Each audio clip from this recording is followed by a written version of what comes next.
As a marketing consultant, I live in a quiet suburban neighborhood outside Boston. Our four-bedroom house, surrounded by white picket fences, is a sanctuary for our family. My husband David, a senior executive at an IT company earning over $250,000 a year, is dedicated to his work yet always puts family first. Our 10 years of marriage have been largely happy. Our 13-year-old son Thomas, though diagnosed with ADHD, is a gentle soul blessed with artistic talent. His room's walls are covered with vibrant paintings and sketches. He particularly excels at manga and anime-style illustrations, with a delicate touch that captures viewers' hearts. While he sometimes struggles to focus in math class and occasionally turns in homework late, he's top of his class in history and art. His teachers praise him for having a unique perspective. My mother, Helen Bradley, always draws attention with her perfectly styled blonde bob and designer clothes. She runs Bradley Real Estate, a renowned local real estate company, and is a pillar of high society. Her three-story Victorian mansion in Boston's upscale district frequently hosts lavish parties attended by local dignitaries. Mother actually wasn't born into wealth. Rather, she grew up poor and built her social status from scratch. Perhaps that's why she's so intensely attached to that status and demands perfection from her family. My sister Jennifer works at Mother's real estate company and is her favorite daughter. Always dressed in trendy outfits and mimicking Mother's appearance and behavior, she's constantly mindful of others' opinions.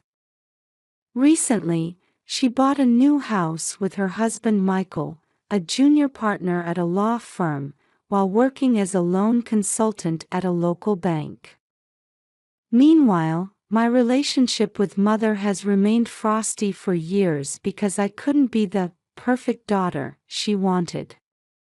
Although I majored in marketing in college and received job offers from top companies, the first major rift occurred when I didn't join her real estate company. Mother has always been obsessed with appearances and social status. She considers Thomas, with his ADHD, a family disgrace and refuses to acknowledge his existence. Unlike her other grandchildren, his Christmas and birthday presents are merely token, cheap gifts. Jennifer, much like Mother, holds materialistic values and often looks down on me. David, my husband, strongly disapproves of Mother and Jennifer's attitude. He sometimes shows his anger, saying, "No one has the right to hurt you and Thomas." But I want to avoid completely cutting ties with them. After all, they're still family. Recently, I became pregnant with our second child but miscarried in the third month. While crying alone in the hospital bed, I called Mother, longing for some comforting words. Instead, she coldly replied, "At your age, it's impossible. Besides, you might have another child like Thomas, it's nature's way."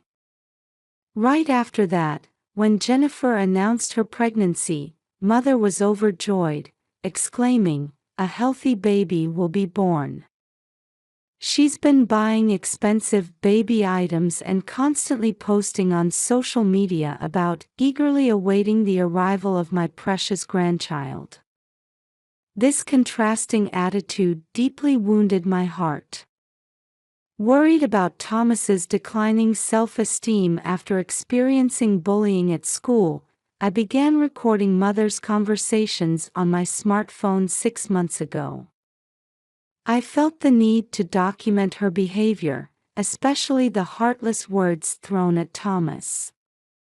I thought they might be needed someday. Now, Jennifer's baby shower is being planned. David strongly insists I shouldn't go, but driven by my desire to maintain family bonds, I've decided to attend. Thomas says he wants to see Grandma. I don't want to deny his pure feelings. I spent a week making a handmade baby blanket for my sister, carefully stitching each stitch with wishes for the baby's happiness into the soft pastel pink fabric. With David unable to attend due to work, Thomas and I would be going alone. When we arrived at Mother's mansion, many cars were already lined up. The three-story Victorian building welcomed us with its usual majestic presence.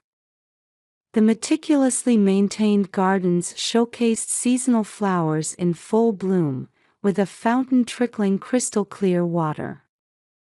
As we walked along the stone path to the entrance, Thomas held my hand. "Mom, I'm nervous," he said. I smiled gently at him. "It's okay. I'm right here with you." Opening the grand double doors, we were enveloped by sweet fragrances and elegant music. The entrance hall was adorned with pink and gold balloons, and a gold banner reading, "Welcome Baby Girl," sparkled above. Staff from a high-end catering company efficiently carried trays of champagne and hors d'oeuvres. About 50 guests were already enjoying the party: Mother's social circle friends, relatives, Jennifer's colleagues and friends. Everyone was dressed in designer brands, wearing perfect makeup and bright smiles as they chatted. Among them was Dr. Johnson, known as a prominent physician at Boston Children's Hospital. Mother had likely invited him intentionally to showcase her medical connections. When we arrived, Mother approached with a perfect smile, wearing a new Gucci dress and a Tiffany necklace.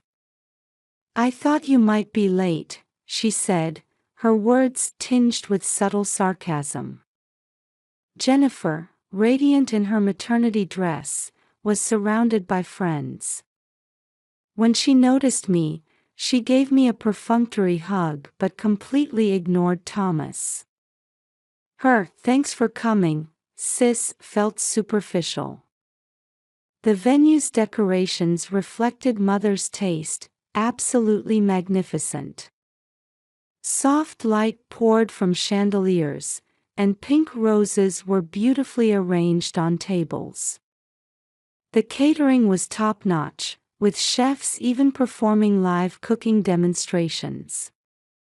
I tried to engage with other guests, but Mother's friends clearly kept their distance. They probably saw me as the daughter who failed to meet expectations, and the mother of a problematic child. Their gazes made my chest tighten. When Thomas tried to get cake from the dessert table, he slightly tilted his plate, causing a tiny bit of cream to drop onto the expensive Persian carpet. Mother's voice immediately rang out across the room. "Look what you've done. You've ruined the carpet." Conversation stopped momentarily, and all eyes turned to Thomas. His face turned bright red, and his hands began to shake. "I'm sorry." Thomas's small voice trembled. I immediately rushed to my son's side and hugged his shoulders. "It's okay, accidents happen to everyone." But Mother looked down at us coldly and said, "This shows poor upbringing. Martha, this is the result of your parenting methods." The atmosphere in the room froze.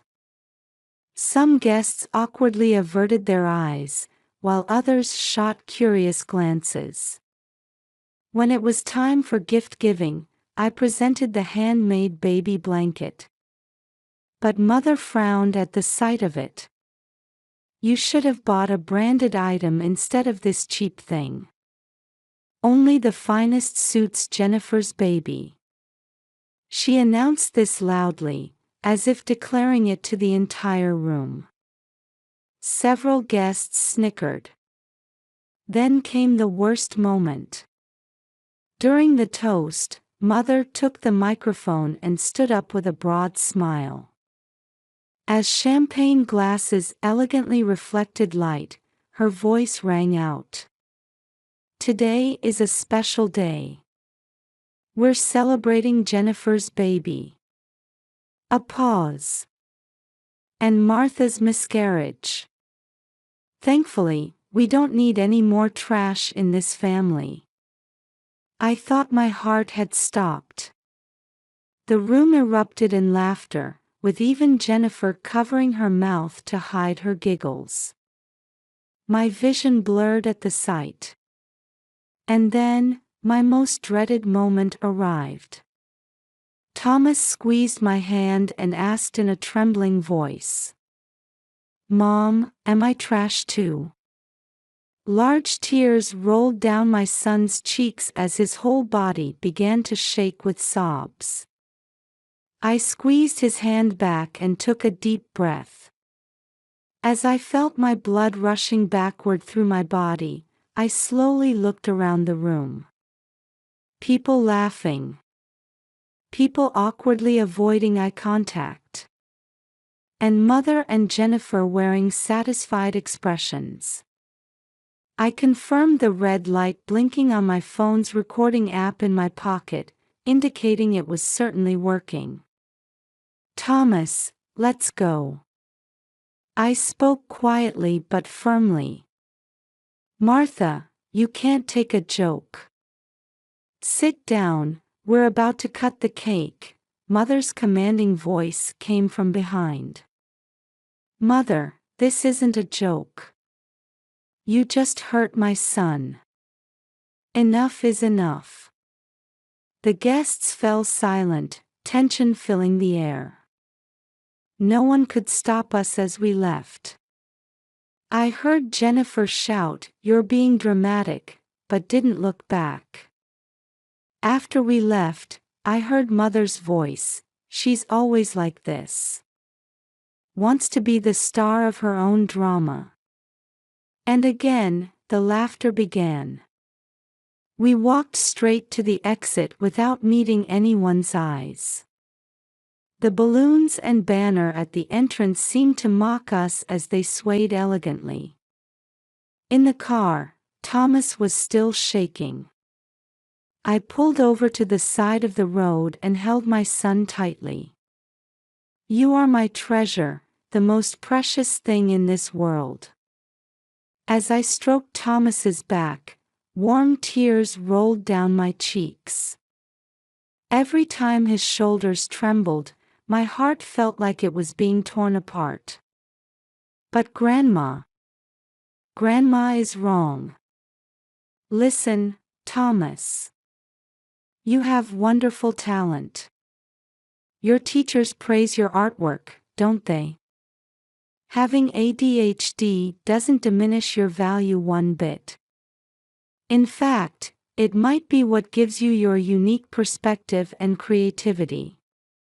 My son's blue eyes looked at me, brimming with tears. Really? Really? I'm proud of you. So is Dad. Our love can't be destroyed by anyone. When we got home, I first made Thomas his favorite hot chocolate, topped generously with marshmallows and whipped cream. Then I put on his favorite movie, Howl's Moving Castle. As the gentle colors of the animation began to spread across the screen, we heard the front door open. David had come home earlier than planned. What happened? One look at us, and my husband knew something serious had occurred.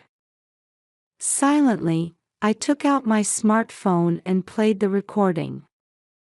Mother's cruel words echoed through our living room. David's expression hardened more and more as he listened. When the recording ended, he clenched his fists tightly. "I'm calling Helen right now. This is unacceptable." I gently placed my hand on my husband's trembling shoulder. "No, there's a more effective way." I opened the conversation data I had recorded over the past 6 months.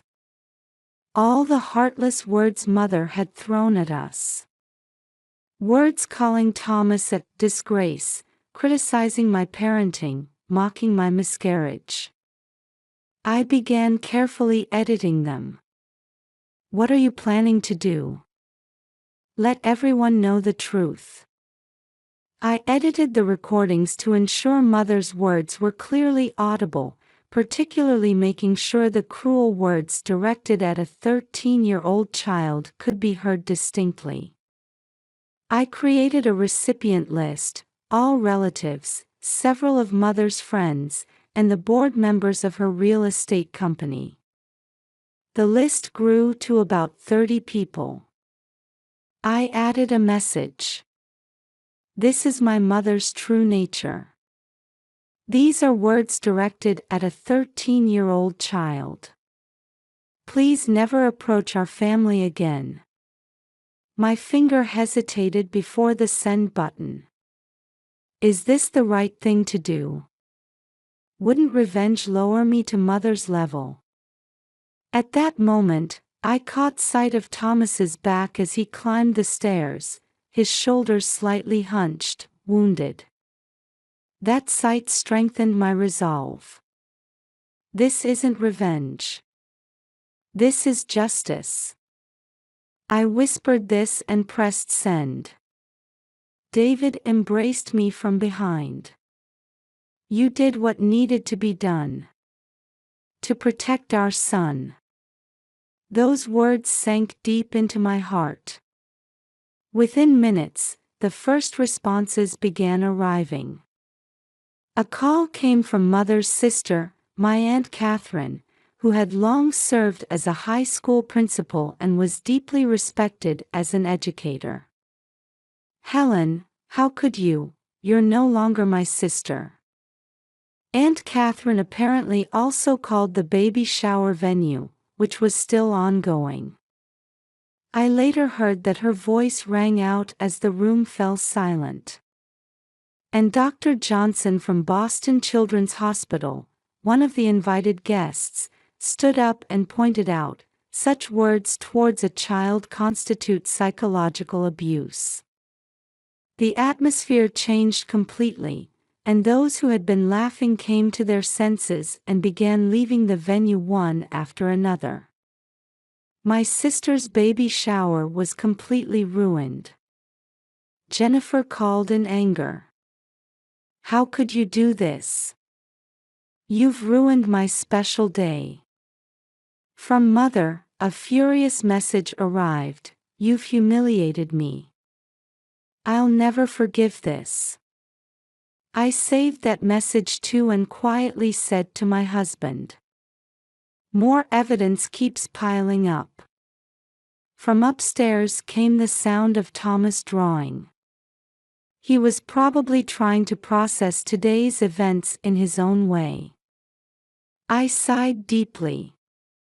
I felt this wasn't the end, but rather the beginning. The morning after the recording data began spreading, my smartphone kept buzzing with endless notifications. Inquiries and complaints were flooding into Mother's company, Bradley Real Estate. Negative reviews were being posted one after another on the company's review sites. For a luxury real estate company, reputation is everything. I could see that reputation crumbling minute by minute. Then, unexpected contacts started coming in. People who had suffered from Mother's behavior began reaching out one after another. Some spoke of unreasonable demands during property transactions, others of public humiliation in social circles. People who knew Mother's true nature were beginning to break their long silence. An email arrived from the representative of Boston Parents Network, a local parenting support group. Would you give a lecture about children's mental health? Particularly about how family relationships affect children's self-esteem. I immediately sent a reply accepting this request. The thought that our experience might help other families in similar situations made my heart warm. Then an unexpected change occurred. Jennifer called. We need to talk. Her voice had lost its usual arrogance. I didn't realize Mom had such intentions. I'm truly sorry for laughing too. After listening to the recording again, I became ashamed of my behavior. I could tell my sister was crying on the other end of the line. Jenny, you were under Mother's influence too. I don't blame you. But in front of Thomas, I'm the worst aunt. I'm scared that when my baby is born, I might hurt them the same way. Jennifer's confession made me feel the years of pain slowly melting from my heart. Afterward, Jennifer began reassessing her relationship with Mother. She visited Mother's house and attempted sincere dialogue. Mom, your treatment of Martha and Thomas is too cruel. You should apologize. But Mother remained stubborn. I've done nothing wrong. She's just overreacting. Then I'll distance myself from you too. For my child's sake. Jennifer's determination seemed to shock Mother deeply. Mother's economic and social collapse progressed more rapidly than expected. Clients of the luxury real estate company began canceling contracts one after another. The Bradley Real Estate signs disappeared from Boston's streets one by one. The local charity organization, Boston Charity Foundation, returned Mother substantial donations. Her name was removed from the sponsor list. Longtime friends began distancing themselves one by one. Birthday party invitations were returned, and people openly avoided her at charity events. Particularly devastating was being denied renewal of her Boston Country Club membership. For Mother, who had been a member for over 40 years and served as a director, this must have been an unbearable humiliation. A shocking day arrived. One sunny Saturday afternoon, Mother suddenly appeared at our house. You've ruined my life. She began shouting in front of Thomas, who was playing in the garden. Her designer suit was disheveled, her usually perfect makeup smeared. No one in society will speak to me. Clients are breaking contracts one after another. Give me back my life. I responded calmly but firmly. You needed to feel the pain, just as you hurt Thomas. This isn't revenge, it's justice. David rushed out and stood between us and Mother. Don't ever come near us again, or I'll call the police. That night, news broke that Mother's real estate company was preparing for bankruptcy. I heard she had to give up her luxurious home and move to a smaller apartment. The empire she had built over 40 years collapsed in just a few weeks. However, an unexpected development awaited us.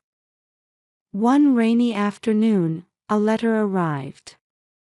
From Mother. With trembling hands, I opened the envelope and found a single sheet of paper. In Mother's characteristically meticulous handwriting, it read, I was wrong. I won't ask for forgiveness. I just want you to know that I'm proud of how strong a woman you've become. Like Thomas, I never had the courage to express my feelings honestly. I am truly sorry. As I read the letter, I realized I was crying without noticing. David embraced me from behind. What will you do? I need time. Outside the window, the rain continued falling. Like cleansing rain, perhaps our emotional wounds might heal someday. That night, Thomas drew a picture of me. It showed a mother and daughter sitting face to face, with a large rainbow between them. He titled it, Someday. 2 years have passed. Thomas is now 15 and beginning to make his mark in the middle school art club. Last year, he won first prize in the city art competition with a piece themed Family Bonds. With the help of medication and counseling, he's also learned to manage his ADHD symptoms well. Mom, look. I finished a new drawing. In Thomas's sketchbook, there's a family portrait rendered in gentle colors.